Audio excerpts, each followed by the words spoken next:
Quel est ton modèle économique? On peut passer ça? Oh là là, c'est ok. Pourquoi on a demandé les cartes? Quel était ton métier de rêve quand tu étais enfant? Ça, c'est simple. Bah, toi, tu sais. Moi, je sais. Quelle est la question que tu aurais voulu qu'on te pose? Que vous nous disiez, mais ils sont trop beaux, vos bijoux. Ouais, Voilà. ça, oui, c'est une bonne question, ouais. Bonjour, moi c'est Clotilde. Bonjour, moi je suis Eileen. Et on est là pour parler de notre marque de bijoux EPLC Paris avec Opendo.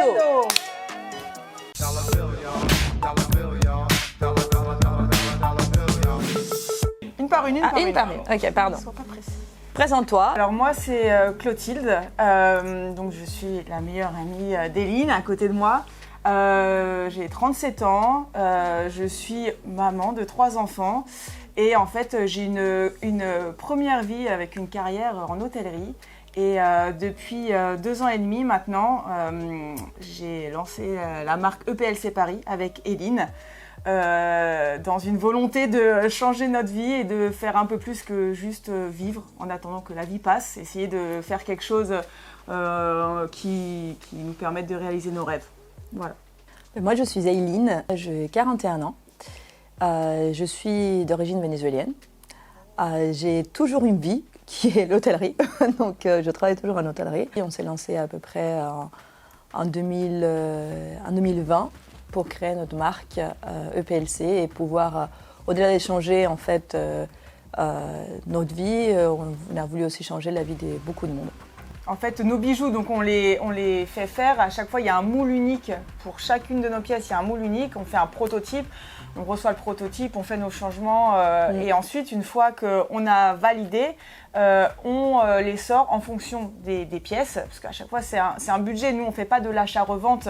Du dropshipping, on ne fait pas du dropshipping. C'est vraiment... chaque pièce nous coûte beaucoup d'argent parce qu'un moule, ça coûte de l'argent. Ouais. Un prototype, ça coûte de l'argent. Donc après, on les sort entre 50 exemplaires et 200 exemplaires maximum. Dépendant de la pièce. Voilà, donc acheter un de nos bijoux, c'est avoir un peu le... Tu l'auras une fois, il y a 200 personnes l'auront. De pouvoir le Au départ, on a commencé ça pour les femmes. Ok. On s'est dit, des femmes fortes qui veulent devenir fortes, des femmes audacieuses, des femmes qui osent, des femmes libres, des femmes qui ont envie de se sentir ici, quoi. Exactement, ne s'excusent pas d'être qui elles sont en fait. Mais après la réflexion qu'on vient de faire depuis 1 an et demi, en fait, on s'est dit que c'est trop. À qui va EPLC? À tout le monde en fait, que tu sois femme forte ou non, d'accord. À partir du moment où tu as envie d'exister, tu as envie d'être ici, d'être présente et de montrer qui tu es, tu portes nos bijoux, tout simplement. Donc c'est peut-être vaste, mais c'est une réflexion qu'on est en train de faire aujourd'hui. J'ai pas envie de me contenter de dire je fais des bijoux. Non, en fait, j'ai envie d'apporter autre chose que ça, en fait. Que ça soit au-delà d'apporter des bijoux, j'ai envie d'apporter autre chose. Aujourd'hui, l'autre chose, mais toujours en définition, parce que je sais pas ce que c'est, en fait. J'ai envie que ça change la vie de quelqu'un, tout simplement. On a vraiment fait le choix, nous, de faire tous nos bijoux dans les mêmes matériaux. C'est de l'acier inoxydable. Donc, soit de l'acier inoxydable donc qui reste couleur argentée. Et pour tout ce qui est couleur dorée, ce qu'on fait beaucoup, donc c'est en plaqué or 18 carats. Et c'est... souvent, on a une patine antique, on peut voir, je ne sais pas si on voit, mais c'est une patine antique. C'est un peu notre touche EPLC. C'est pas la couleur dorée qu'on voit partout. Et pour nous, il n'y a rien de mieux que ça parce que nos bijoux, ils ne changent pas de couleur. Ils sont résistants. Et voilà, c'est la promesse qu'on veut faire aux personnes, quoi. Nos bijoux, c'est sur le long terme. Là, ensuite. Voilà. La genèse de ton projet. Donc moi, j'étais en Thaïlande. Pour mon boulot, je voyage beaucoup. Donc moi, j'étais un peu, on va dire, confinée en Thaïlande pendant 3 ans à peu près, mais j'ai bossé pendant 3 ans. Et du coup, un jour, j'appelle Clotilde et je lui dis, je sais qu'elle n'était pas très bien en France, qu'elle voulait envie de changement. Et moi, j'avais envie de changement également, mais un changement radical. Et je lui dis, allez, qu'est-ce qu'on fait? On monte un truc ensemble. Et elle m'a dit, allez, chaude. Donc du coup, on a commencé à réfléchir, on s'est lancé sur les maillots de bain, on s'est lancé sur les chaussures, on s'est lancé sur plein de choses. Et en fait, on s'est dit, attends.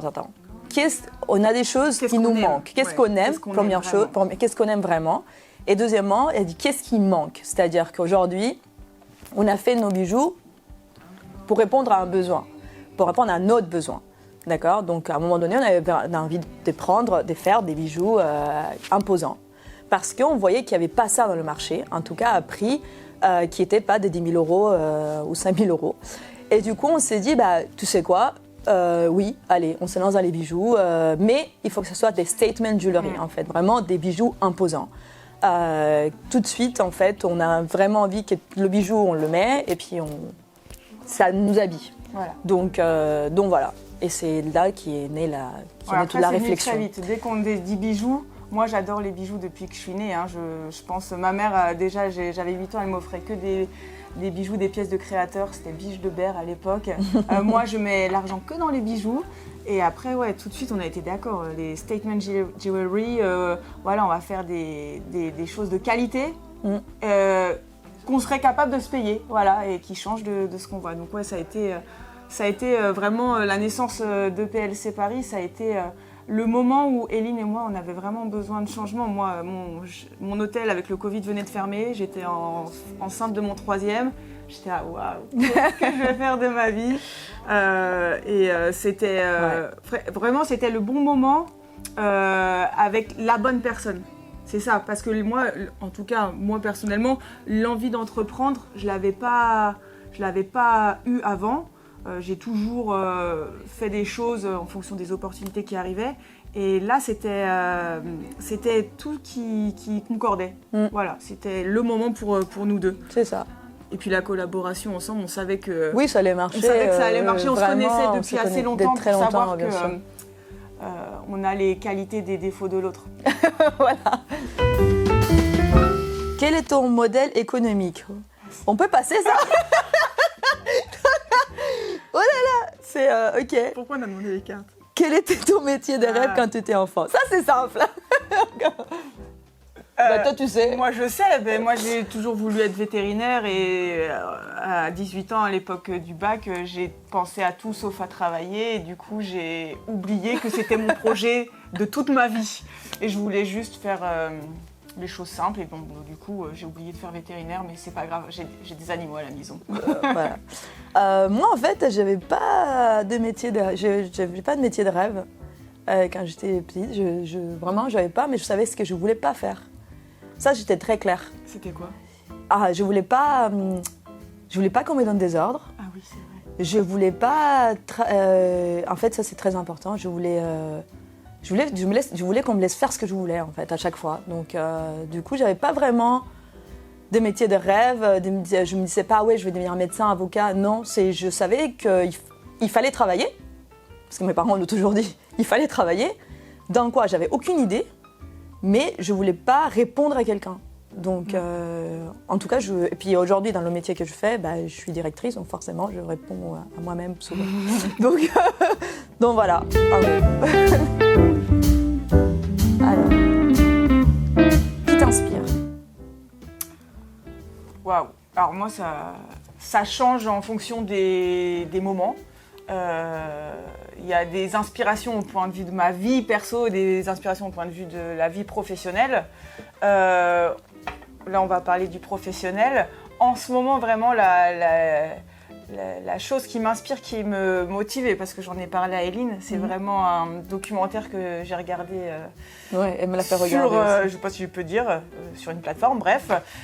C'était le documentaire sur Orelsan, où pendant 20 ans, il a été filmé par son frère, et on le voit de ses débuts à 18 ans jusqu'à maintenant. Et on voit toutes les étapes par lesquelles ils sont passés.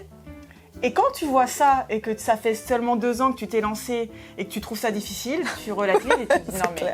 Waouh, ce mec, il a vraiment une détermination de dingue. Et là, vraiment, c'est le truc en ce moment qui me motive et qui m'inspire en disant on peut pas lâcher, quoi. On peut pas lâcher, il faut continuer. Et 2 ans, c'est rien. Et puis des hauts, des bas, il y en aura toujours dans une vie professionnelle. C'est normal et on est obligé de passer par les bas pour monter plus haut. Pour moi, qui m'inspire, ça va être paraître bizarre, c'est pas bizarre mais cliché, mais bon, ma mère, tu vois. Donc un peu ça. Elle a une vie, elle a eu une vie complexe, très très complexe. Donc du coup, nos relations n'ont jamais été très faciles. Moi, une éternelle indépendante et ce qu'elle appelle une rebelle un peu.